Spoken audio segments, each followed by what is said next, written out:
नमस्कार दोस्तों, गार्गी क्लासेस पर आपका स्वागत है। डेट आज की 2 अप्रैल 2022 और देख लेते हैं इंडियन एक्सप्रेस के एडिटोरियल आइडिया पेज से इंपॉर्टेंट आर्टिकल्स जो अभी हम इस वीडियो में देखने वाले हैं। देखो, एक तो है यहाँ पर अप्सफा को जो रिपील किया गया है कुछ एरियाज से, नॉर्थ ईस्ट इंडिया से, तो उसको हम थोड़ा सा एनालाइज करेंगे। वैसे तो इस मुद्दे को हमने कल एक्सप्लेन पेज पे पूरा डिटेल में देख लिया था, पर एक दो पॉइंट्स एडिशनल मिल जाएंगे, वो जानेंगे।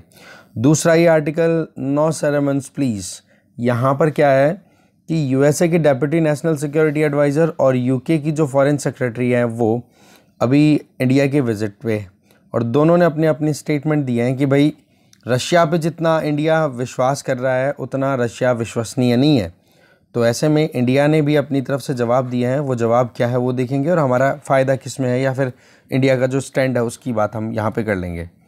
एक आर्टिकल यहाँ पर है ब्रेक नेक्सस विद एग्जीक्यूटिव, कि इन्वेस्टिगेटिंग एजेंसीज़ हैं उनमें पब्लिक ट्रस्ट कैसे रीगेन किया जाए, कैसे क्रिमिनल जस्टिस सिस्टम को और ज़्यादा स्ट्रेंथन किया जा सकता है, उस पॉइंट ऑफ व्यू से इस आर्टिकल को देखेंगे। और एक आर्टिकल है यहाँ पर joining the dots on autism. Autism एक तरीके का मेंटल डिसऑर्डर है जिसमें एक बच्चा जो भी इससे ग्रसित होता है ना ऑटिज़म से, वो कहते हैं ना, इसको स्वलीनता कहते हैं। स्वलीनता का मतलब खुद ही खुद में गुम रहना, एक ही काम को रिपीट करना, सोशल इंटरेक्शन जो बच्चे नहीं कर पाते हैं, तो वो ऑटिज़म के शिकार हैं। तो इस तरीके से ऑटिज़म को कैसे ट्रीट कर सकते हैं, हमारे देश में क्या सीखने की ज़रूरत है इंटरनेशनल एक्सपीरियंसेस से, तो इस आर्टिकल को भी देखेंगे। तो दो आर्टिकल्स तो हम डिटेल में देखने वाले हैं, ये ऊपर वाला और एक ये, और बाकी जो है उनकी समरी लेंगे। तो चलिए डिटेल में स्टार्ट करते हैं डिस्कशन। फर्स्ट आर्टिकल है joining the dots on autism. Article को लिखा है यहाँ पर रश्मि दास ने। इनका ये कहना है कि अप्रैल मंथ की अगर बात करें तो ये क्रूएलेस्ट मंथ कंसिडर किया जाता है, और ये बात किसने लिखी? टी.एस. एलियट ने अपनी बुक द वेस्टलैंड में। बेसिकली ये पॉइंट का क्यों हाईलाइट हो रहा है, क्योंकि उन फैमिलीज़ को बहुत ज़्यादा परेशानियों का सामना करना पड़ता है जिन फैमिलीज़ में बच्चे जो हैं वो ऑटिस्टिक होते हैं। ऑटिस्टिक का मतलब हो गया कि जो सोशली इंटरेक्टिव नहीं होते हैं, बहुत ओपन माइंडेड नहीं होते हैं, खुद ही खुद में गुम रहते हैं, एक काम को रिपीट करते रहते हैं। तो इसी चीज़ को ध्यान में रखते हुए अप्रैल मंथ को ऑटिज़म अवेयरनेस मंथ के तौर पे भी अनाउंस किया गया, और अप्रैल 2 जो कि आज की डेट है ऑटिज़म अवेयरनेस डे के तौर पे भी ऑब्जर्व किया जाता है। और ये जो ऑब्जर्वेंस में लिया गया है ना इस मंथ को और इस पर्टिकुलर डेट को, ये यूनाइटेड नेशंस के द्वारा अनाउंस हुआ था। अब बात ऐसी है कि ऑटिज़म में क्या होता है, ये एक तरीके की एबनॉर्मल बिहेवियर वाली सिचुएशन आती है, जो कि एक तरीके से आप कह सकते हो कि एक बच्चा जो है वो प्रिडिक्ट नहीं कर पाता है, या फिर आप कहते हो कि आप किसी चीज़ के लिए उसको गाइड करो कि भाई आपको ये काम करना है, तो वो उस टाइम पर आपको रिस्पॉन्स जो देगा वो एबनॉर्मल रिस्पॉन्स आपको लगेगा, या फिर वो खुद ही खुद में गुम रहेगा, एक ही काम को रिपीटेडली करता रहेगा। तो इस तरीके की सिचुएशन जो होती है ना, उस सिचुएशन को हमारे समाज में इग्नोर किया जाता है। बाकी ये यहाँ पर राइटर जो है वो ये बता रही हैं कि ये ऑटिज़म का सिम्टम है जहाँ पर स्वलीनता की, स्वभ्रमता की, खुद ही खुद में वो उलझे रहते हैं। पर ये जो बच्चों के साथ में कॉम्प्लिकेशन है, इस कॉम्प्लिकेशन का जो असर रहता है वो फैमिली पर्सनल्स पे रहता है, कि फैमिली को ज़्यादा इसके आउटपुट साइड इफ़ेक्ट्स देखने को मिलते हैं। Autism is not a disease, पर हाँ, और कोई डिजीज़ नहीं है जिसको क्योर किया जा सके या फिर इस तरीके से, बस एक डेवलपमेंटल इम्पेयरमेंट है। अगर कोई बीमारी हो तो आप उसका इलाज कर सकते हो, पर ये बीमारी नहीं है। बच्चे का जब ब्रेन डेवलप होता है ना, उस डेवलपमेंट के टाइम पे कुछ ऐसी कॉम्प्लिकेशन आ जाती है जिसकी वजह से वो फिर कम्युनिकेशन में, सोशल रिस्पॉन्सिवनेस में, या फिर आप कह सकते हो कि कोई भी उसका बिहेवियर है वो रिपीटेटिव बिहेवियर आता है। तो बोला ये चीज़ें जो हैं अपने आप में एक मुश्किल पैदा कर देती है कि इंडिविजुअल के लिए, हमारे समाज में नॉर्मली एक लाइफ को कंटिन्यू करने में, और मेनली जब बच्चा छोटा होता है तो उनके माता पिता के लिए, जब वो ये सोचते हैं कि मेरा बच्चा सीख क्यों नहीं पा रहा है। तो ऐसे में ऑफिशियल रिपोर्टिंग जो है ऑटिज़म के नंबर्स की वो इंडिया में बहुत ही कम है। अब सीधी सी बात है, जब आपके पास में डेटा अगर प्रॉपर नहीं है तो आप पॉलिसी कैसे फॉर्मुलेट करोगे। आज अगर गवर्नमेंट की बात करें तो इंडिया स्टैटिस्टिकल प्रोफाइल ये कहती है कि 2021 में पर्सन विद डिसेबिलिटी की अगर कैटेगरीज की हम बात करें तो वहाँ पर ऑटिज़म को प्रॉपर रिकग्निशन नहीं मिल पा रहा है। कारण कि हमारे यहाँ पर सेंसस डेटा 2011 का है ना, उसमें ही ऑटिज़म से रिलेटेड कुछ डेटा जो है वो अवेलेबल है, पर सेंसस 2011 की बजाय अब सेंसस 2021 आने वाला है। जो कि अभी तक हो नहीं पाया है। तो ऐसे में ये पिछले 10 साल का जो टाइम है कि काउंटिंग होने के बाद में भी रिकॉग्निशन नहीं है, जबकि हमारे पास में right of persons with disability act available है, जिसमें जो दिव्यांगजन होते हैं उनमें मतलब उन इंडिविजुअल्स को एक कुछ सपोर्ट देने की तरफ एफर्ट्स किए जाते हैं गवर्नमेंट के द्वारा भी, और अलग प्रोविज़न किए जाते हैं उनके लिए, जिससे कि वो समाज में अपने आप को एक कहते हैं ना कि कहीं इन्फीरियोरिटी कॉम्प्लेक्स में ना लेके चले जाएं, राइट। पर सवाल ये है कि जब डेटा डेफिसिट है हमारे यहाँ पर, तो हम कैसे ऑटिज़म को करेक्ट आउट कर पाएंगे।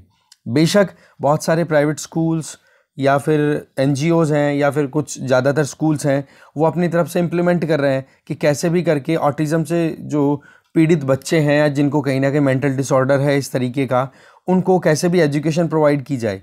इसको बोल रहे हैं हम इंडिविजुअलाइज्ड एजुकेशन प्लान, कि अपने अपने लेवल पे छोटे छोटे प्रोग्राम चला रखे हैं, जैसे कि जॉइनिंग डॉट्स, कि किस तरीके से आप डॉट्स को ज्वाइन कर सकते हो। लेटर आपने बता दिया, फिर उनसे पूछा कि हाँ इसको आइडेंटिफाई करो कहाँ पर है, ठीक है। ऑब्जेक्ट्स को एक कंटेनर से दूसरे कंटेनर में डलवाना, ये छोटी छोटी एक्टिविटीज़ करवाई जा रही है NGO स्कूल्स के द्वारा। पर सवाल ये है ना कि इस चीज़ के लिए क्या एक प्रॉपर कैरिकुलम है, एक प्रॉपर प्लान है, तो वो एक कहीं ना कहीं कमी है। क्योंकि देखो, एक रोड मैप जब तक तैयार नहीं होगा एक्सक्लूसिवली ऑटिज़म के बच्चों पर ध्यान दे करके, तो ऐसे में फिर बाद में ये मुश्किलें ठीक नहीं हो पाएंगी। क्योंकि फिर अल्टीमेटली जो कॉन्सिक्वेंसेज हैं, जो मुश्किलें हैं जो कि बचपन में रहती हैं मेंटल डिसऑर्डर या फिर मेंटल डेवलपमेंट के टाइम पे जो कमियां रह गई, और वो जब बड़ा होता जाता है बच्चा, तो फिर उसको उसके जो कॉन्सिक्वेंसेज वो फैमिलीज़ को देखने पड़ते हैं, राइट। तो पॉइंट क्या आ रहा है यहाँ पर कि एक प्रॉपर रिकॉग्निशन होना बहुत ज़्यादा ज़रूरी है। साथ में अगर हम देखें कि जब बच्चा अपने ही मन में कुछ एक्टिविटीज़ करता रहता है, वो ज़्यादा अपने दोस्तों के साथ इंटरेक्ट नहीं करता है, तो उसको हम या तो पागल बोल देते हैं या जंगली बोल देते हैं कि यार ये तो जंगली है, किसी से इंटरेक्ट ही नहीं कर रहा, सोशल नहीं है। तो सवाल है ना कि आप इस चीज़ को रिकॉग्नाइज़ करोगे तब समझ में आएगा कि बच्चा एक्चुअल में खुद में क्यों उलझा हुआ है। उसका खुद का जो डेवलपमेंट है वो मेंटल डेवलपमेंट के टाइम पे कुछ ना कुछ कमियां रह चुकी हैं। इसके लिए देखो, सब बात ऐसी है कि आप डिस्क्रिमिनेशन का बिहेवियर ना करो, उनको एक्सक्लूड ना करो जो भी सोशल इंटरेक्शन है उसमें। तो एक तो देखो अवेयरनेस बहुत इंपॉर्टेंट है यहाँ पर, कि जब ऑटिज़म जैसी प्रॉब्लम्स के बारे में किसी को पता ही नहीं होगा तो कैसे करेक्ट हो पाएगी ये चीज़ें, ठीक है। अभी एक रिसर्च ने सजेस्ट किया है कि स्लीप डिस्टर्बेंस, मतलब सोने में जो कमियां रहती हैं, नींद अच्छे से नहीं होती है, उसकी वजह से भी 80% इम्पैक्ट आता है बच्चों पर ऑटिज़म की तरफ मूव करने में। मतलब नींद अच्छे से ना होना भी बहुत बड़ा कारण है बच्चों का एक तरीके से अपनी दुनिया में गुम रहने का, ठीक है। दूसरी तरफ मदर जो है वो भी कहीं ना कहीं इस चीज़ को फेस करती रहती हैं कि हाँ बच्चा क्यों नहीं सीख पा रहा है, होपलेसनेस आती है उनके बीच में। और अगर देखा जाए तो पेडियाट्रिक लिटरेचर के हिसाब से हम देखें तो जिन पेरेंट्स पे सर्वे किया गया है, ठीक है ना, तो इसमें बहुत ज़्यादा परेशानियों का सामना अभी तक किया जा रहा है, पर उसके बेसिस पे जितना डेटा अवेलेबल होना चाहिए था वो डेटा इतना अवेलेबल है नहीं। यूनाइटेड स्टेट्स की बात करें तो वहाँ पर centre for disease control and prevention वो बिल्कुल एकदम क्लोज लेंस या क्लोज मॉनिटरिंग करते हैं अलग अलग साइट्स पे कि कहाँ कहाँ पर बच्चों का बिहेवियर एबनॉर्मल दिख रहा है, क्या वो ऑटिज़म से ग्रसित तो नहीं है, कुछ और प्रॉब्लम तो नहीं है। यूके का भी डिपार्टमेंट है, डिपार्टमेंट ऑफ एजुकेशन, वो भी ऑटिज़म से संबंधित जो भी स्टूडेंट्स हैं उनको स्कूल्स में या फिर ये देखते हैं कि भाई उनका कितना एक्सक्लूजन हो रहा है, वो बच्चे कितना पढ़ रहे हैं, कितना पढ़ाई में उनका इंटरेक्शन नहीं हो रहा है, या उनको स्कूल आने से भी आ भी रहे हैं कि नहीं आ रहे हैं। तो इसके लिए उन्होंने ऑटिज़म स्ट्रेटजी भी अपनी प्लान कर रखी है, जिससे क्या है कि ज़्यादा इन्वेस्ट करके अवेयरनेस भी फैलाई जाए और ट्रेनिंग भी दी जाए बच्चों को भी और उनके आसपास के जो लोग हैं उनको भी, ठीक है। तो ऐसे में पहला काम तो जो है वो है ऑटिज़म स्क्रीनिंग, कि सबसे पहले तो आप प्रॉपर डेटा कलेक्ट करो जिससे कि आपको पता तो पड़े ना कि प्रॉब्लम कितनी ग्रेव है।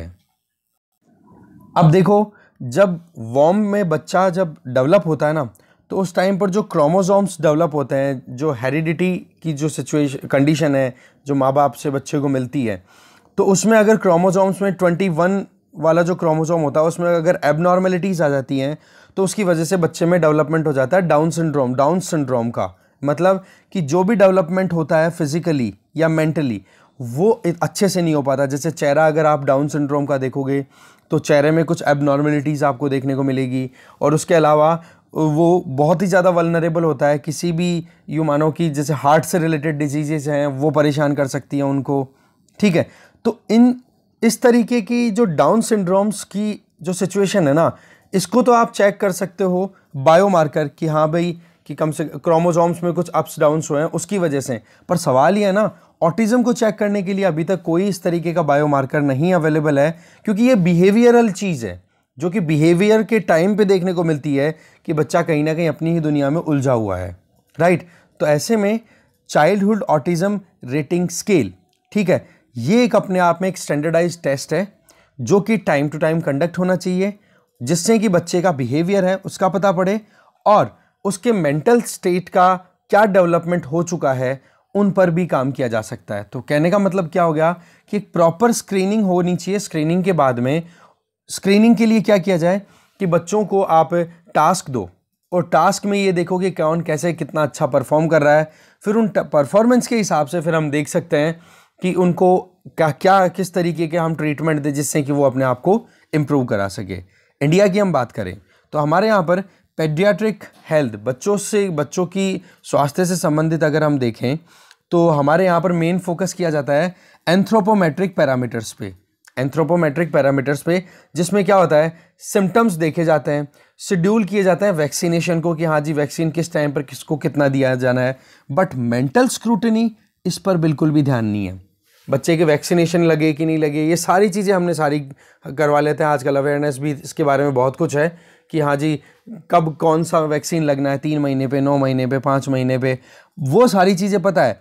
पर दूसरी तरफ जब मेंटल सिक्योरिटी स्क्रूटनी की बात आए ना, बच्चे का माइंड स्टेट क्या चल रहा है, उस पर अभी तक कोई अवेयरनेस नहीं है। 2019 में एम्स न्यू दिल्ली ने, all India institute of medical sciences AIIMS new Delhi ने एक फ्री एप्लीकेशन लॉन्च की थी जिसका नाम है पैड न्यूरो एम्स डायग्नोस्टिक्स।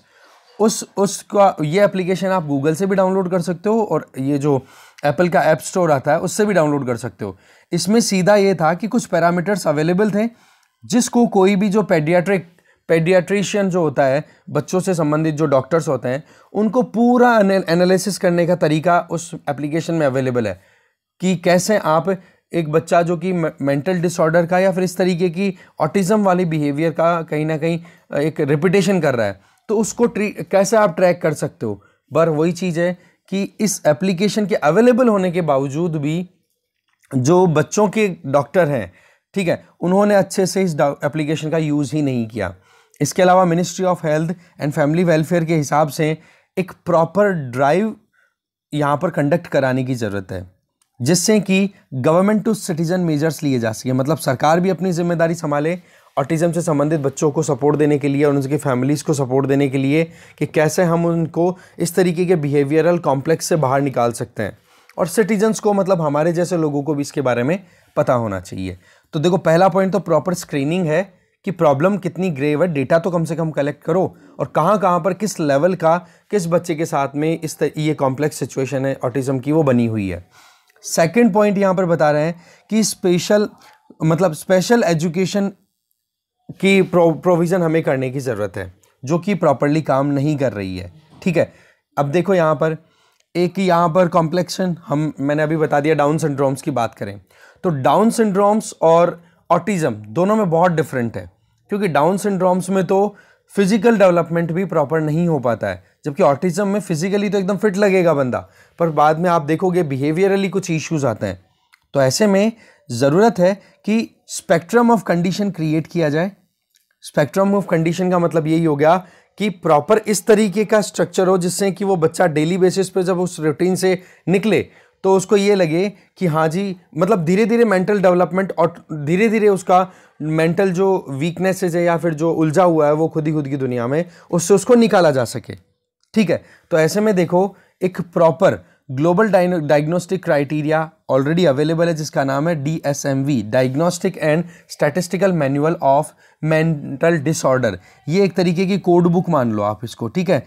तो इसमें क्या है कि इसमें दिया हुआ है तरीका कि कैसे आप मेंटल डिसऑर्डर्स को ट्रैक कर सकते हो बच्चों में, क्योंकि कुछ टास्क दो, कैसे परफॉर्म कर रहा है कैसे नहीं कर रहा वो आइडिया लगा। इसका आप देख सकते हो कहीं ना कहीं लिंक, आप तारे ज़मीन पर मूवी है ठीक है, उसमें उस बच्चे के साथ में कितनी कॉम्प्लेक्सिटीज़ रहती है, उसको कैसे फ्लॉट करते हुए वर्ड दिखाई देते हैं, वो अपनी अपनी दुनिया में बिल्कुल एक तरीके से उलझा हुआ रहता है, राइट।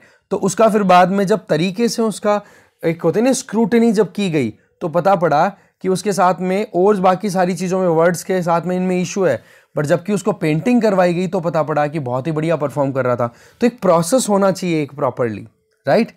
ऐसे में ये चीज़ें हमारे लिए इंपॉर्टेंट है। इसके अलावा देखो, ऑटिज्म जो है वो अपने आप में एक प्रॉब्लम तो है ही, इसमें तो कोई डाउट नहीं है, पर ज़रूरत है कि इसके लिए एक प्रॉपर मैनर में, टारगेटेड मैनर में काम किया जाए। और इसके लिए देखो एजुकेशन सिस्टम में चेंजेस आने चाहिए। जैसे कि अभी हम बात करें तो सिलेबस में फ्लेक्सिबिलिटी अभी जो है यूज़ की जा रही है वैसे तो सीबीएसई के द्वारा, ठीक है, कि जो बच्चे ऑटिज्म से ग्रसित हैं उनको थोड़ा सा फ्लेक्सिबिलिटी दे दे, थोड़ा सा रिलैक्स्ड मैनर में उनको एजुकेशन प्रोवाइड की जाए, जिससे कि वो एंजॉय करते करते लर्न कर ले, प्रेशर में ना आए। पर्टिकुलरली किन बच्चों के लिए दिया हुआ है ये? Rights of person with disability act of 2016 के अंडर में ये रिक्वायरमेंट है, उसको फुलफिल की जा रही है। पर सवाल ये है ना कि गवर्नमेंट के पास में डेटा ही नहीं है तो कैसे आप टारगेट कर पाओगे, और कम से कम उन बच्चों को जिनके नंबर्स में भी कमी है, और वही चीज़ें हमारे देश में तो भीड़ जिसकी ज़्यादा होती है उस पर ज़्यादा विश्वास होता है। तो ऐसे में एक स्क्रूटिनी और एजुकेशन सिस्टम में चेंज। अब एजुकेशन सिस्टम की बात करें तो नेशनल एजुकेशन पॉलिसी 2020 में आई हुई है, ठीक है, जिसमें ये लिखा हुआ है कि 2025 आते आते हमारे देश में जो हायर एजुकेशन सिस्टम में जो भी बच्चे एंटर होंगे स्कूलिंग से, उनको वोकेशनल एजुकेशन प्रोवाइड कर दी जाएगी, जिससे कि वो अपने करियर को आगे परस्यू कर सके ईजिली। तो इसके लिए एक्शन प्लान भी तैयार करना, टाइमलाइन भी है, वो सारी चीज़ें हमने फॉर्मुलेट करने की बात कर दी। तो बोला इसी में अगर हम एजुकेशन सिस्टम में ऑटिज्म से रिलेटेड भी एजुकेशन को हम डेडिकेट कर दें तो ठीक रहेगा, ठीक है। तो ऐसे में आज का दिन और ये महीना बहुत इंपॉर्टेंट है कि टीचर्स को और आसपास की जो हमारी कम्युनिटी है उनको इस तरीके से अवेयर किया जाए। और गवर्नमेंट का भी जो रोल है वो ये होना चाहिए कि बच्चों को ज़्यादा से ज़्यादा कोऑपरेटिव बिहेवियर मिले, और साथ में वो अपनी जो इश्यूज़ में उलझे हुए हैं उनसे उनको निकाला जाए, और नॉर्मल जो सोशलाइजेशन होना चाहिए वो हो पाए। थर्ड पॉइंट यहाँ पर है ऑटिज्म अवेयरनेस कैंपेन। लोग जिस तरीके से बोलते हैं ना ये तो जंगली है, पागल है, इससे क्या बात करोगे, तो वो जो चीज़ है ना वो कहीं ना कहीं हटनी चाहिए। नहीं तो क्या होता है कि पहली चीज़ तो वो बच्चा कहीं ना कहीं एक्सक्लूड होता जाता है, ऑस्ट्रासाइज होता चला जाता है। दूसरा फिर इसमें प्रॉब्लम क्या आती है कि उनके माता पिता जो हैं वो भी कहीं ना कहीं मेंटल ट्रॉमा से गुजरते हैं, राइट। तो इस केस में वहाँ पर एक अवेयरनेस कैंपेन होने की ज़रूरत है, जिससे कि सोसाइटी में सब लोगों को पता पड़े कि भाई बात ऐसी है कि ये एक तरीके का मेंटल डिसऑर्डर है, और मेंटल डिसऑर्डर को आप इस तरीके से अगर आप बोलते रहोगे तो वो प्रॉब्लम क्रिएट कर सकता है। देखो इसके लिए यूनिक डिसेबिलिटी आईडी कार्ड है, वो इशू किया जा सकता है, ठीक है, जो कि लिबरलाइज्ड और डिसेंट्रलाइज्ड हो, जिससे कि आप स्कूल के बेसिस पे भी अगर इशू किया जाए तो फिर बाद में गवर्नमेंट हॉस्पिटल्स में जब भी कोई ये बच्चे अगर जाएं या तो उनको ट्रीटमेंट प्रॉपर मिल सके, ठीक है, या फिर उनको जो हेल्प मिलनी चाहिए वो मिल जाए। ऐसा नहीं है कि हाँ जी एक बच्चा अगर अच्छे से परफॉर्म नहीं कर रहा तो उसके साथ में कोई उसकी खुद की इश्यूज़ नहीं होते हैं, राइट। तो यहाँ पर ये पूरे पॉइंट्स बताए जा रहे हैं, प्रॉब्लम भी हमने देखी और 3 सजेशंस भी देख लिए, राइट। तो ऐसे में अभी पीडियाट्रिक कंसर्न है ऑटिज्म, और इसको ठीक करना ज़रूरी है, ओके। तो वैसे देखा जाए तो गवर्नमेंट ने अभी मेंटल डिसऑर्डर्स को मेंटल काउंसलिंग के लिए अभी बजट में अनाउंसमेंट भी किए हैं, पर वो एडिक्वेट नहीं है क्योंकि पॉपुलेशन बहुत ज़्यादा है। तो इस तरफ हमें और आगे कदम बढ़ाने की ज़रूरत है। आगे चलते हैं। नेक्स्ट आर्टिकल है break nexus with executive. N V Ramanna ji का ये आर्टिकल है। इसमें देखो ये अपनी तरफ से एक स्पीच दे रहे थे, उस स्पीच का ही एक इम्पॉर्टेंट पार्ट यहाँ पे एक्सर्प्ट के तौर पे निकाला हुआ है। देखो हमारी जो सोसाइटी है वो कैसी है, प्लूरलिस्टिक। यहाँ पर अलग अलग रिलीजन है, कास्ट है, सेक्ट्स हैं, एथनिक ग्रुप हैं, लैंग्वेजेस हैं। तो ऐसे में आप देख सकते हो कि हमारी सोसाइटी बहुत ही ज़्यादा प्लूरलिस्टिक है। तो ऐसे में डेमोक्रेसी के अलावा दूसरा कोई ऑप्शन सूट ही नहीं करेगा। आज कल्चर वाइज देखो, हेरिटेज वाइज देखो, हर तरफ हमें डाइवर्सिटी दिख रही है। और जिस तरीके से डेमोक्रेसी ने जितना हमें स्ट्रेंथन किया है कि भाई सबके कंसर्न्स एड्रेस किए जाएंगे, उतना बढ़िया सिस्टम आज तक नहीं आया है। अगर आज कोई अथॉरिटेरियन रिजीम इंडिया पे इम्पोज करे तो वो अथॉरिटेरियन रिजीम जो है वो चलेगा ही नहीं। कारण कि फिर वो एक पर्टिकुलर सेक्ट या आइडियोलॉजी को इम्पोज करने की कोशिश करेगा, जो कि दूसरी आइडियोलॉजीज जो हमारे देश में फल रही हैं उनको कहीं ना कहीं सप्रेस करेगा, जो कि कहीं पर भी एक्सेप्टेबल नहीं होगा। तो पॉइंट क्या है कि यहाँ पर जो मेन फोकस है हमारा क्रिमिनल जस्टिस सिस्टम, और उसमें भी शुरुआत में फोकस है that is related to the investigative bodies, कि भाई इन्वेस्टिगेशन में संबंधित जो भी हमारे यहाँ पर एंटिटीज़ या जो बॉडीज़ इन्वॉल्व हैं, हम उनको कैसे भी करके एक डेमोक्रेटाइज मैनर में ही अगर कंटिन्यू कराएंगे तो उनकी एक्सेप्टेंस बनी रहेगी। जैसे कोई ज़माना था जब सीबीआई लॉन्च हुई थी, या फिर इनिशियल फेजेस की बात करें तो सेंट्रल ब्यूरो ऑफ इन्वेस्टिगेशन पर इतना पब्लिक ट्रस्ट था कि कोई भी चीज़ हो, सीबीआई की इन्वेस्टिगेशन का नाम आते ही यूँ लगता था कि वाकई में बहुत बढ़िया रिजल्ट आएगा।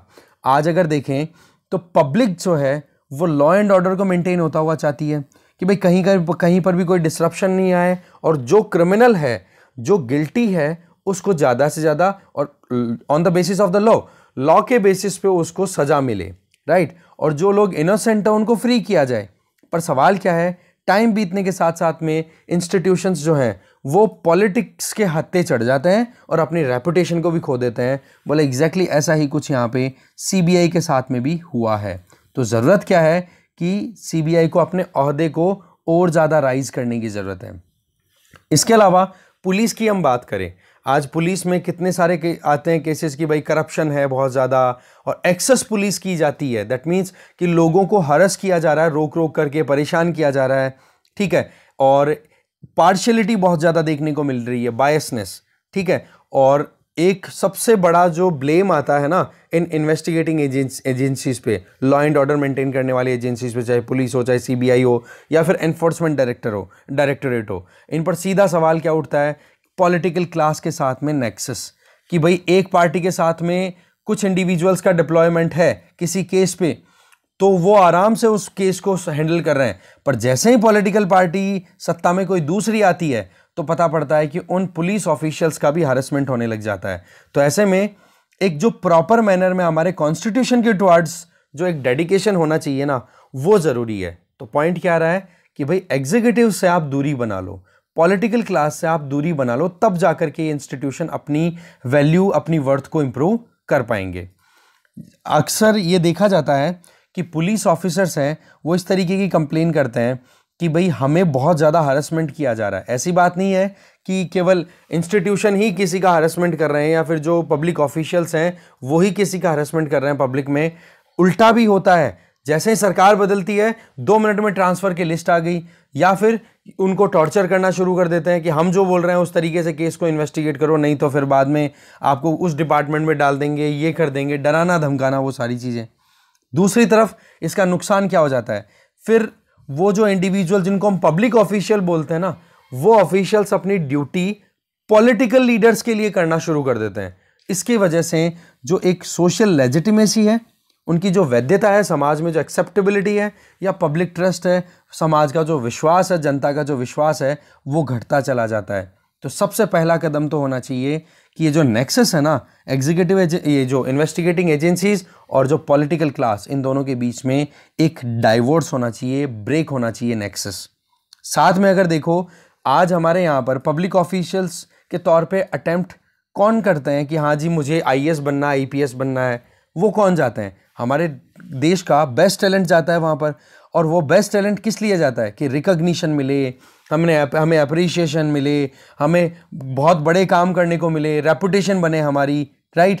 पर उस केस में क्या होता है कि जब ऑफिशियल वहाँ पर जाता है, शपथ लेता है कि हाँ जी मैं कॉन्स्टिट्यूशन को ध्यान में रखते हुए जनता की सेवा करूँगा, पर रियलिटी आपको पता ही है कि अगर पॉलिटिकल क्लास को उन लोगों ने सपोर्ट नहीं किया या कोऑपरेट नहीं किया तो पॉलिटिकल क्लास फिर उनको हरस करना शुरू कर देती है।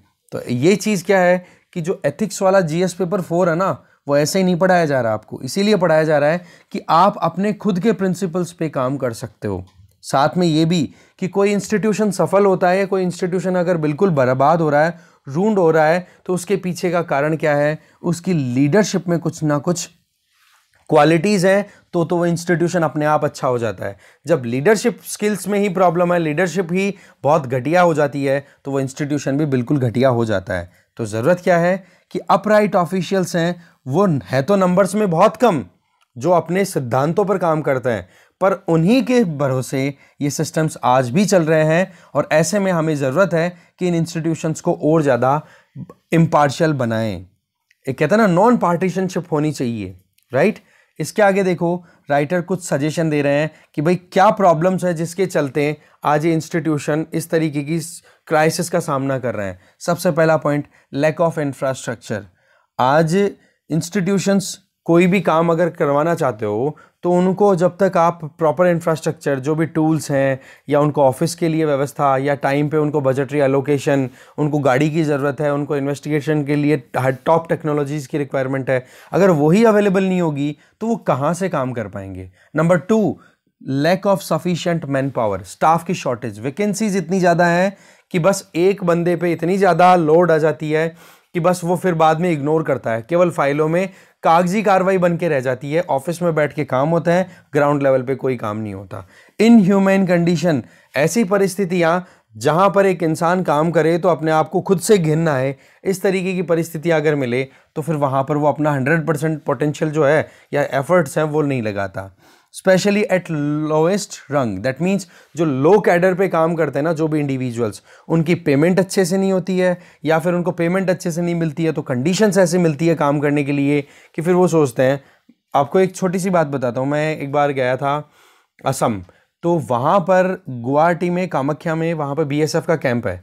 वहाँ पर BSF के वो इंडिविजुअल्स जो हमारे लिए जान दांव पे लगा करके बैठे हैं, उन इंडिविजुअल्स को रहने के लिए सही से अच्छी जगह भी नहीं थी। लिटरली वो लोग रेलवे स्टेशन के पास में एक छोटा सा एरिया था कन्फाइंड, उसी को BSF कैंप बोला हुआ था, और वहाँ पर वो लोग रेलवे ट्रैक के जस्ट पास में सोते थे। अब आप देख लो कि कितना बुरा हाल है। जो हमारे सिक्योरिटी पर्सनल्स हैं उनके, तो इन्वेस्टिगेटिंग एजेंसीज के तो हाल बहुत ही बुरे होते हैं, ठीक है। क्योंकि यहाँ पर क्या होता है, प्रेशर भी बहुत ज़्यादा हो गया, और लो लेवल पे जो कांस्टेबल लेवल के या जो इंडिविजुअल्स होते हैं उनको वैसे ही फैसिलिटी नहीं मिलती है, मॉडर्न इक्विपमेंट्स की कमी है, मेथड जो है कौन से एविडेंसेस को कलेक्ट करने के, वो भी कहीं ना कहीं अंडर डाउट है। जैसे अभी हमने कल परसों देखा था क्रिमिनल आइडेंटिफिकेशन लॉ जो अभी इंट्रोड्यूस किया गया है, बिल जो इंट्रोड्यूस किया गया है, उसमें किस तरीके के क्वेश्चंस किए जा रहे हैं, कैसे आप एविडेंसेस कलेक्ट करोगे। तो एक्सपर्ट्स ने, बहुतों ने कंसर्न रेज किए हैं कि बोला आप एविडेंसेस पे ज़्यादा विश्वास करो ना, 3rd डिग्री टॉर्चर पे क्यों विश्वास करते हो कोई भी बात को उगलवाने के लिए,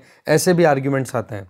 इसके अलावा जो रूल बुक है उसको प्रॉपरली फॉलो नहीं किया जाता है, और अकाउंटेबिलिटी, अगर कोई ऑफिसर अपने काम को सही से नहीं कर रहा है तो उसकी कोई अकाउंटेबिलिटी नहीं है। क्यों? क्योंकि वो काम ढंग से नहीं कर रहा है, और साथ में अगर उसके ऊपर पॉलिटिकल क्लास का हाथ है, आशीर्वाद है पॉलिटिकल क्लास का, तो उसका कोई भी बाल बांका नहीं कर पाता।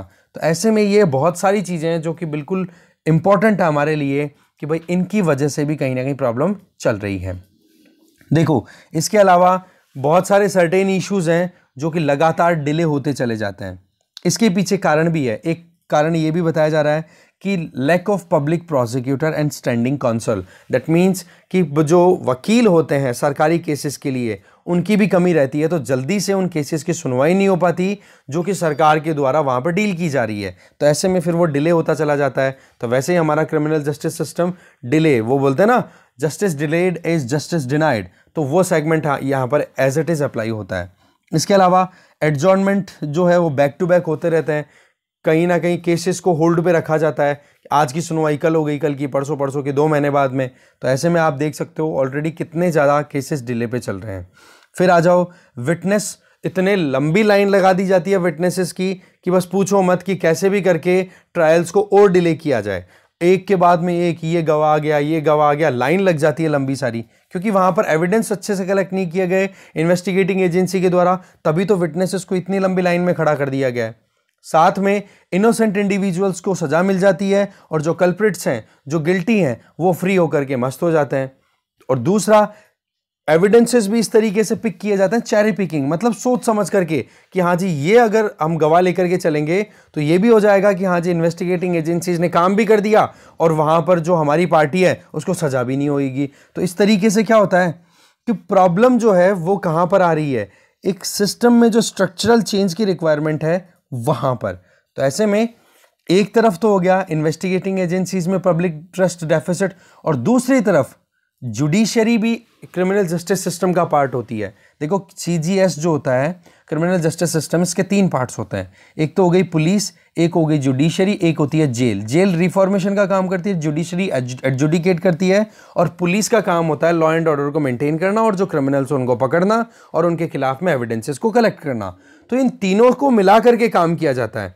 तो ऐसे में जुडिशरी पे तो फिर भी चलो अभी भी मतलब विश्वास खत्म नहीं हो पा रहा है, विश्वास बना हुआ है। कारण क्या है? क्योंकि जुडिशरी अभी भी इंडिपेंडेंटली अपने डिसीजन लेती है, क्योंकि हमारे कॉन्स्टिट्यूशन में इंडिपेंडेंट जुडिशरी के प्रोविजन किए हुए हैं।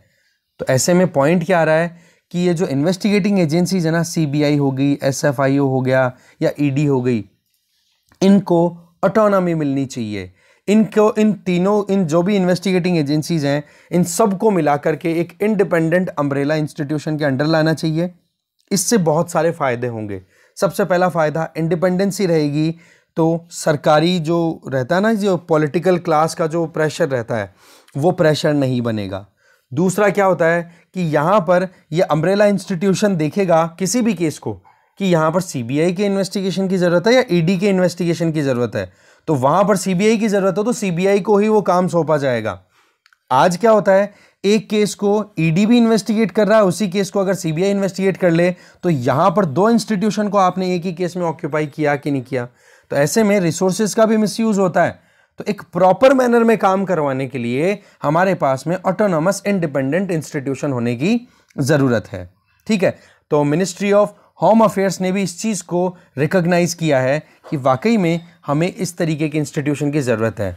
बेसिकली ये जो मिनिस्ट्री ऑफ होम अफेयर के द्वारा रिकॉग्नाइज किया गया है ना, वो है state note on police reforms in India, जिसमें ये पता पड़ा कि वाकई में हमें एक इंडिपेंडेंट इंस्टीट्यूशन बनाना चाहिए जो कि अच्छे से इन्वेस्टिगेशन को प्रॉपरली इंप्लीमेंट कर सके।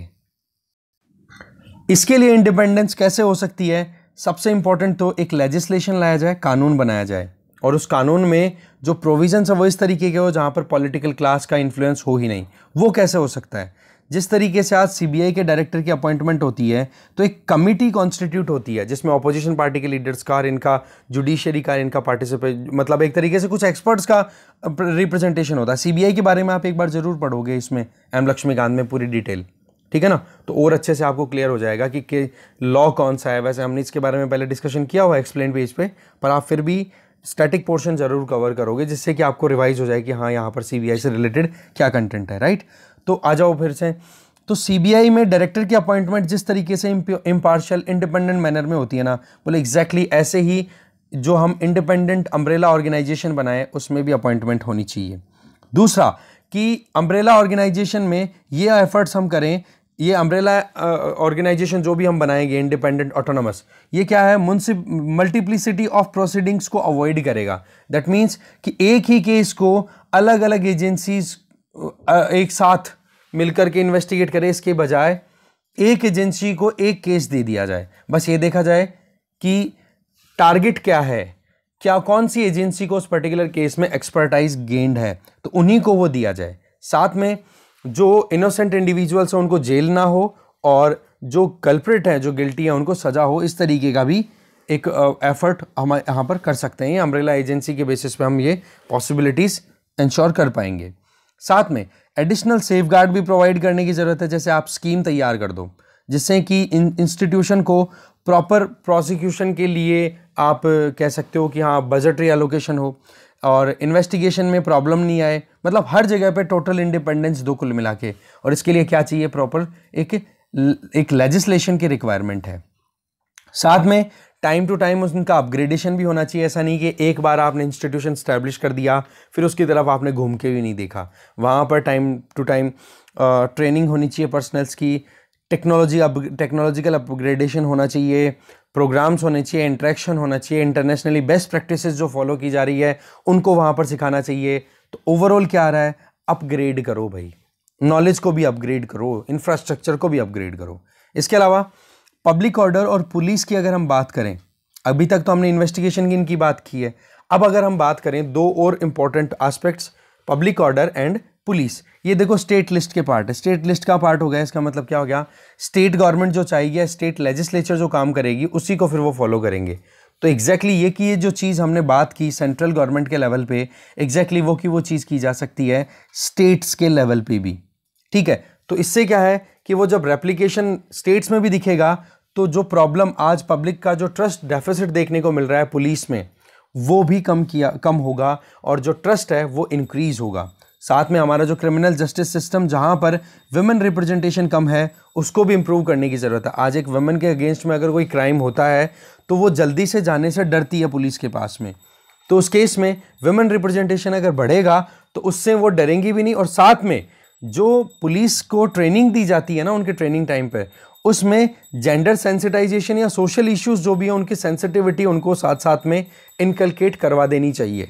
इससे क्या हो कि केवल और केवल वुमेन रिप्रेजेंटेशन, कल परसों हमने एक आर्टिकल देखा भी तो याद हो तो आपको, जिसमें ये बताया था कि all women police station establish किया गया तमिलनाडु में। पर ऑल वुमेन पुलिस स्टेशन बनाने से क्या आप सिंबॉलिक मैसेज देना चाहते हो? यहां पर एक सब्सटेंशियल मैनर में चेंज आनी चाहिए। वो क्या कि वुमेन रिप्रेजेंटेशन तो इंक्रीज करना ही है आपको क्रिमिनल जस्टिस सिस्टम में, बट साथ में वुमेन के लिए जो एक सेंसिटिविटी होनी चाहिए, जो भी मेल काउंटर पार्ट्स हैं जो पुलिस में काम कर रहे हैं वो लोग वुमेन को भी सेंसिटिवली ट्रीट करें, तब जाकर के एक क्राइम की प्रॉपर रिपोर्टिंग होगी और प्रॉपर फिर बाद में लॉ एंड ऑर्डर को मेंटेन करना पॉसिबल हो पाएगा। तो बात ऐसी है, पुलिस और कम्युनिटी के बीच का जो गैप है वो करेक्ट होना जरूरी है, ट्रस्ट को हमें ठीक करना जरूरी है, पुलिस को इस तरीके की ट्रेनिंग दी जाए जिससे कि वो सेंसिटाइजेशन मतलब सोच समझ करके काम करे, जिससे कि पब्लिक कॉन्फिडेंस भी उनमें राइज हो। और उसी से फिर बाद में देखो सीधी सी बात है, लेजिटिमेसी पब्लिक जब तक नहीं देगी किसी भी इंस्टीट्यूशन को वो लेजिटिमेट नहीं बनेगा। तो बोले कॉन्स्टिट्यूशन में बहुत सारे ऐसे प्रोविजंस हैं जिनके बेसिस पे हम यहाँ पर हमारे सिटीजन्स की वेलफेयर, सिटीजन्स की सेफ्टी सिक्योरिटी इंश्योर कर सकते हैं। तो उसके लिए ये कुछ काम है, इनको हमें मानना होगा। साथ में जो लीडर्स हैं, कौन लीडर्स? जो पब्लिक ऑफिशियल्स हैं, उनमें करेज, उनको सिद्धांतवादी होने की ज़रूरत है, उनको साहसी होने की ज़रूरत है, उनको एक बड़े लेवल पे काम करने का अगर मौका मिले तो अच्छे से उनको अपनी वैल्यूज़ को ध्यान में रखते हुए काम करने की ज़रूरत है। तो बात ऐसी है, सारी चीज़ों के लिए हमने देख लिया, ये चीज़ें आप अपनी IAS सर्विसेज पे भी अप्लाई कर सकते हो, ठीक है जी। तो इस तरीके से ये 2 आर्टिकल्स हमारे डिटेल वाले तो हो गए। अब देखते हैं समरी वाले आर्टिकल्स। अफ्स्पा से रिलेटेड आर्टिकल है। होम मिनिस्ट्री ने अनाउंस किया है कि अभी असम, नागालैंड, मणिपुर के कुछ एरियाज से arm forces special power act जो कि 1958 का एक्ट है उसको रिपील कर दिया जाएगा। तो ये बहुत ही ज़्यादा वेलकमिंग कदम बताया जा रहा है, जिससे कि वहाँ पर अब सिविल एडमिनिस्ट्रेशन, सिविल लिबर्टीज़ ये होंगी, मतलब वहाँ के लोगों के द्वारा खुद के हिसाब से कानून बनाए जाएंगे, क्योंकि वही इलेक्ट करते हैं अपने लोगों को और उसी के हिसाब से वहाँ पर सिस्टम चलेगा। तो ये अपने आप में लगभग 60 साल की पूरी हिस्ट्री है, जिसमें अफ्स्पा की वजह से वहाँ के लोगों को बहुत ज़्यादा हार्डशिप का सामना करना पड़ा है। क्योंकि इसमें क्या होता है, नाम से पता पड़ रहा है, आर्म फोर्सेस, चाहे फिर वो पैरामिलिट्री फोर्स हो चाहे मिलिट्री हो, ठीक है, तो उनको बहुत ज़्यादा पावर्स मिल जाती हैं। सीधा किसी को शूट करना, केवल डाउट के बेसिस पे अरेस्ट कर लेना, उनको हारस करना, उनको ह्यूमिलिएट करना, ह्यूमिलिएशन तो खैर वर्ड गलत है, उनको हारस करना, उनकी जो फ्रीडम है उसको रोक देना, ये सारी चीज़ें क्या प्रॉब्लम, ये क्या है कि इंसान जो इंडिपेंडेंट अपनी लाइफ को कंटिन्यू करना चाहता है उनके लिए प्रॉब्लम क्रिएट कर देता है। बेशक अभी जो गवर्नमेंट ने कदम उठाए हैं अफ्स्पा को रिपील करने के, ये बहुत ही अच्छे हैं, पर अभी भी लगभग नागालैंड की टोटल जो ज्योग्राफी है ना उसमें 75% एरिया में अभी भी अफ्स्पा अप्लाइड है। मणिपुर के हिली डिस्ट्रिक्ट की बात करो या फिर असम में लगभग 40% एरिया में अफ्स्पा अभी भी कंटिन्यू है। असम में तो वो डिस्ट्रिक्ट्स जो कि मणिपुर या नागालैंड से अपनी बॉर्डर शेयर करते हैं।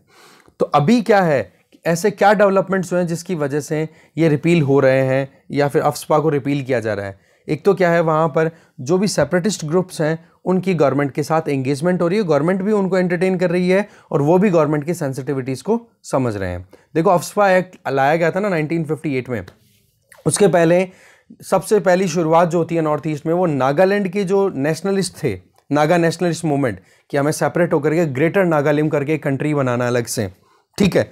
तो उस टाइम पर उनको रोकना कि भाई इंडिया पहले ही टुकड़े हो चुका है, तो हम कैसे जैसे करके हमारी इंटीग्रिटी को तो मेंटेन करें, तब जा करके अफ्स्पा को इम्पोज किया गया था। फिर अफ्स्पा मणिपुर में भी लग गया, मणिपुर के अलावा फिर मिजोरम में भी लगा, फिर कई बार त्रिपुरा में भी लगा, मेघालय में भी लगा हुआ है, या फिर मेघालय में भी लगा, या फिर आप देख सकते हो मणिपुर में भी लगा, मतलब अरुणाचल प्रदेश के भी कुछ एरियाज में अभी लगा हुआ है। तो पॉइंट क्या आ रहा है यहाँ पर, पार्शियली लगा हुआ है, फुल तो नहीं, पार्शियली। कल हमने देख लिया था अच्छे से वो वीडियो, कल वाला वीडियो आप जरूर देख लेना अगर नहीं देखा तो आपने, और अगर पढ़ लिया हो आपने खुद से एक्सप्लेन पेज को तो फिर आप लिंक भी कर पा रहे होंगे डॉट्स को। तो पॉइंट क्या आ रहा है कि सेंट्रल गवर्नमेंट जो है नेशनल इंटेग्रिटी, हमारी टेरिटोरियल इंटेग्रिटी को मेंटेन रखने के लिए ये लॉ लेकर के आई थी। पर आज आप देखो कि इस लॉ को जब जीवन रेड्डी कमेटी कॉन्स्टिट्यूट की गई थी तो उसने भी मना किया था। फिर उसके बाद में होम मिनिस्टर ने भी 3-4 बार इस चीज़ देखा कि वाकई में इसका बहुत ज़्यादा अब्यूज़ हो जाता है कई बार। जैसे अभी नागालैंड की मोन डिस्ट्रिक्ट में एक पैरामिलिट्री फोर्सेस के द्वारा फायर किया गया जिसमें 14 इनोसेंट लोगों की डेथ हो गई थी। तब जाकर के बहुत ज़्यादा डिमांड होने लग गई कि भाई अफस्पा इसको रिपील करो, हमें इसकी ज़रूरत है नहीं। तो मणिपुर में देखो अभी बीजेपी की सरकार बनी है, और सरकार बनने से पहले जो अभी चीफ मिनिस्टर बने हैं उन्होंने बीरेन्द्र सिंह, उन्होंने ये कहा था कि यहाँ से हम अफस्पा को रिपील करवाएंगे। और वहाँ से भी आप देखो नागालैंड, मेघालय और मणिपुर, ठीक है, इनकी तरफ से डिमांड बार बार हो रही थी। चीफ मिनिस्टर्स भी अपनी तरफ से डिमांड कर रहे थे। हाँ बिल्कुल। और असम के भी चीफ मिनिस्टर ने कई बार बोल दिया कि भाई अफस्पा को अब रिपील करने की ज़रूरत है कुछ एरियाज़ में जहाँ पर लोग जो हैं वो इंडियन कॉन्स्टिट्यूशन को फॉलो करके अपनी लाइफ कंटिन्यू करना चाहते हैं, ठीक है। तो ऐसे में जो एक कंसेंसस निकल के आ रही है ना, ये बहुत ही इंपॉर्टेंट चीज़ है। वायलेंस धीरे धीरे कम हो रही है पिछले 1 दशक की अगर बात करें तो गवर्नमेंट ने ये जो कदम लिया है ये बहुत ही अच्छा है, और आगे भी इसी तरीके के स्टांस को कंटिन्यू करने की ज़रूरत है कि लोग जो हैं वो अपनी लिबर्टी को एंजॉय कर सकें, अपनी फ्रीडम को एंजॉय कर सकें। उस केस में बहुत सोच समझ करके आगे चलने की ज़रूरत है। जल्दबाजी करने की भी ज़रूरत नहीं है गवर्नमेंट को कि जी हाँ हमें तो केवल और केवल वोट बैंक के लिए हमें तो जल्दी से जल्दी फ्री कर देना है, लोगों का कॉन्फिडेंस जीत लेना है, पर पता पड़े कि वो फिर लॉन्ग टर्म में नुकसान वाली चीज़ हो जाए। तो इसके लिए क्या किया जाए, एक प्रॉपर पेशेंस के साथ जाया जाए, धैर्य रखना जरूरी है, जल्दबाजी नहीं होनी चाहिए, और डिमांड्स भी उतनी होनी चाहिए जो कि प्रैक्टिकली पॉसिबल हो दोनों पार्टीज की तरफ से, गवर्नमेंट की तरफ से भी और जो सेपरेटिस्ट ग्रुप है उधर से भी। नेगोशिएशन प्रॉपर हो, और जहां जहां पर आप फुलफिल कर सकते हो उनकी डिमांड उनकी पूरी की जाए। बाकी आप उनको कह दो कि भाई थोड़ा सा कॉम्प्रोमाइज़ आप करो अपनी पोजीशन पे, थोड़ा सा हम करते हैं, और फिर साथ मिल करके कंटिन्यू करेंगे। तो ऐसे में अफस्पा को रिपील करने में प्रॉब्लम नहीं आएगी। लास्ट आर्टिकल है नो सेरेमन्स प्लीज। देखो बात ऐसी है, यूनाइटेड स्टेट्स और यूके दोनों की तरफ से उनके लीडर्स अभी इंडिया के विजिट पे थे। यूनाइटेड स्टेट्स की तरफ से तो Dilip Singh, deputy national security adviser of United States, और यूके की फॉरेन सेक्रेटरी, ठीक है, जेफ, वो अभी विजिट पे है। ट्रूस, सॉरी जेफ नहीं, लिज ट्रूस। इन्होंने एक ही स्टेटमेंट दिया कि इंडिया जो कुछ भी कर रहा है उसके लिए उसको कॉन्सिक्वेंसेस देखने को मिलेंगे। पहले इंडिया का मतलब जो भी कंट्रीज, पर्टिकुलर इंडिया को हिट नहीं किया है। जो दिलीप सिंह है ना, national security adviser, deputy national security adviser of US, उन्होंने तो ये कहा कि यूक्रेन क्राइसिस में जो भी रशिया पे सैंक्शंस वेस्टर्न कंट्रीज के द्वारा लगाए गए हैं, उन सैंक्शंस को अगर कोई कंट्री नहीं मानता है तो बोलो उनको लॉन्ग टर्म में कॉन्सिक्वेंसेस देखने को मिलेंगे। इसका मतलब तो आपने क्या कह दिया कि इंडिया अगर उनका साथ नहीं दे रहा है या उनके स्टैंड में हाँ में हाँ नहीं मिला रहा है, तो उसका मतलब इंडिया को एक मैसेज दिया गया है। दूसरा, लिज ट्रूस, इनका ये कहना है कि भाई हमने पिछले कई दिनों में हमारा जो टारगेट है वो दिसंबर 2022 तक रशिया से जो भी हम इंपोर्ट करते हैं क्रूड ऑयल या गैस, तो बोलो उससे हम डिपेंडेंसी रिड्यूस कर लेंगे। ये 2 स्टेटमेंट दिए। अब एक तरफ तो आप देखो कि इंडिया का स्टैंड क्या है। इंडिया का स्टैंड तो बिल्कुल क्लियर है कि जी रिजोल्यूशन होना चाहिए इस प्रॉब्लम का डायलॉग के बेसिस पे। ये टेरिटोरियल डिस्प्यूट्स हैं, इनमें ज़्यादा ह्यूमैनिटेरियन क्राइसिस नहीं आना चाहिए। पर जिस तरीके के स्टेटमेंट इन दोनों लीडर्स के आए हैं वो तो जीरो सम है। जीरो सम का मतलब ये हो गया कि जी आप या तो हमारे साथ आ जाओ या फिर हमारे सामने खड़े हो जाओ दुश्मनों की तरह, ठीक है।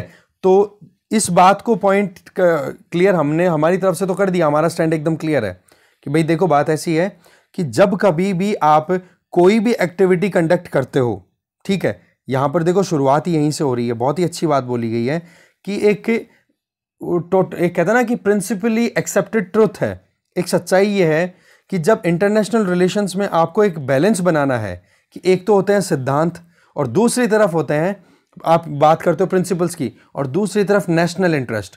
तो इसमें एक देश जो है ना वो सिद्धांतों की बजाय अपने खुद के फायदे की देखता है। आज अगर इंडिया की जगह यूएसए है तो यूएसए ने एग्जैक्टली वही काम किया जो उसके फायदे का हुआ। यूएसए ने कभी टेररिज्म की एक्टिविटीज को रोकने के लिए पहले इतनी अलाक्रिटी थोड़ा ना दिखाई थी। जो इंडिया ने अपनी तरफ से हाईलाइट की थी कि टेररिज्म एक बहुत बड़ी सरदर्दी है, वो तो तब जाकर के वर्ल्ड पूरा जगह जब 2001 में वर्ल्ड ट्रेड सेंटर पे ओसामा बिन लादेन की लीडरशिप में अलकायदा ने अटैक किया। तो ऐसे में हर एक कंट्री सिद्धांतों की बजाय विश्वास किस पे करता है? नेशनल इंटरेस्ट पे। तो वही इंडिया ने किया है, इसमें कोई अपनी तरफ से सोच समझ करके कंटिन्यूटी रखी है, कोई गड़बड़ नहीं है। दूसरी तरफ यूएसए की तरफ से स्टेटमेंट क्या है कि जी आज अगर चाइना एलएसी के अक्रॉस एग्रेशन दिखाता है तो बोले रशिया जो है वो आपके फेवर में नहीं आएगा। तो यहां पर पॉइंट क्या निकल के आ रहा है कि क्या हम केवल रशिया या फिर यूएसए के सपोर्ट पे ही खड़े हैं क्या? आज अगर हम हमारी डिफेंस करना चाहें तो हमारी खुद की मिलिट्री, हमारा खुद का डिफेंस हमारा स्ट्रांग होना चाहिए। तो आज अगर इंडिया और दूसरा यूएस और रशिया को अगर इंडिया का सपोर्ट चाहिए होगा तो ये जरूर आएंगे, राइट। जिस तरीके से अभी रशियन फॉरेन अफेयर मिनिस्टर आए हुए हैं इंडिया के विजिट पे, उन्होंने ये कहा है कि इंडिया को जो कुछ भी खरीदना है रशिया से आप खरीद सकते हो, कोई प्रॉब्लम नहीं है उस चीज में। तो रशिया भी इस चीज को रिकॉग्नाइज तो कर ही रहा है ना कि भाई इंडिया का क्या स्टैंड है उनके लिए, जबकि इंडिया ने ना उनको फेवर किया है ना उनको क्रिटिसाइज किया है ओपनली। बस ये कहा है कि भाई आप जो टेरिटोरियल एग्रेशन दिखा रहे हो वो गलत है, ह्यूमैनिटेरियन क्राइसिस रुकना चाहिए, यूक्रेन के लोगों की परेशानियां खत्म होनी चाहिए और डायलॉग बेसिस पे आपकी बात में सॉर्ट आउट सॉल्यूशन निकलना चाहिए। तो ऐसे में हमने ना तो रशिया को फेवर किया ना क्रिटिसाइज, हमने सिद्धांतों को भी अपहेल्ड किया है और साथ साथ में हमने नेशनल इंटरेस्ट को बिल्कुल कॉम्प्रोमाइज नहीं होने दिया। अब चाहे वेस्टर्न कंट्रीज कितना ही दबाव बनाए, क्योंकि अल्टीमेटली हमें भी तो सोच समझ करके चलना है, क्योंकि 135 से 140 करोड़ के लगभग हमारी पॉपुलेशन है। तो हम ऐसे कोई मन में आए जैसे थोड़ा ना कोई कंट्री हमें अपना प्यादा बना करके चला लेगा। हमारे पास में स्ट्रेटेजिक ऑटोनॉमी है। आज क्वाड की बात करो, यूएसए बेशक क्वाड का मेंबर होने के नाते इंडिया पे दबाव बना सकता है, पर दूसरी तरफ ऑस्ट्रेलिया और जापान भी तो दो और मेंबर्स है ना। उन दोनों कंट्रीज का स्टैंड देखो। अभी जापान के प्राइम मिनिस्टर की इंडिया की विजिट हुई, ऑस्ट्रेलियन प्राइम मिनिस्टर के साथ में वर्चुअल कॉन्फ्रेंस हुई। दोनों ने कोई भी दबाव बनाने की कोशिश नहीं की इंडिया पे कि आप अपना स्टैंड चेंज करो। भाई इंडिया की अपनी सेंसिटिविटीज हैं, वो अपने हिसाब से स्टैंड ले सकते हैं, राइट। पर जिस तरीके से डेमोक्रेटिक मैनर में और ये कंट्रीज के बीच में जिस तरीके से ट्रेड एंगेजमेंट्स हैं वो बढ़ रहे हैं, वो चीजें क्या शो कर रही है कि इंडिया जो कुछ भी कर रहा है वो अपने नेशनल इंटरेस्ट को देखते हुए कर रहा है, जिसकी वजह से क्वाड के प्रिंसिपल्स को तो कोई हार्म नहीं पहुंच रहा है, राइट। तो इस तरीके से हमारा जो स्टैंड है वो इसमें कोई डाउट नहीं है। हमारा फोकस है वो नेशनल इंटरेस्ट को ध्यान में रखते हुए है, और साथ में हमारी पार्टनरशिप है वो भी कहीं वीक नहीं पड़ रही है। आज अगर यूके और यूएस जिस तरीके के स्टैंड ले रहे हैं ना, उनको ऑस्ट्रेलिया और जापान से सीखना चाहिए। ऑस्ट्रेलिया से तो अभी कुछ दिनों पहले ही मीटिंग हुई है, तो उस टाइम पर स्कॉट मॉरिसन ने कोई इस तरीके का स्टेटमेंट नहीं दिया। बेशक उन्होंने रशिया के एग्रेशन में रशिया को क्रिटिसाइज किया, पर इंडिया पर दबाव नहीं बनाया कि आप इस तरीके का स्टेटमेंट दो, बिल्कुल भी नहीं, ठीक है। तो इस तरीके की बात यहाँ पर आई है। तो ये होगा हमारा आज का discussion. Thank you very much.